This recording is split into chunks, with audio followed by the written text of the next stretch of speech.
これを見るために僕は30年ここにいたんだ。定時制高校の教師として30年。今日が僕の最後の日。ここに来る生徒たちはみんな何かしらの事情を抱えていた。育児のこと、仕事のこと、いろいろな悩みを打ち明けてくれる生徒たち。僕はここは君たちの居場所だと伝えたかった。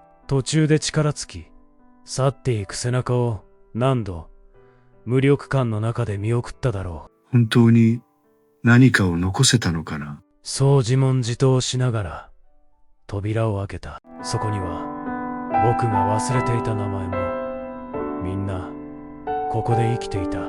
最後に彼らが教えてくれた。30年間僕は間違っていなかったんだ。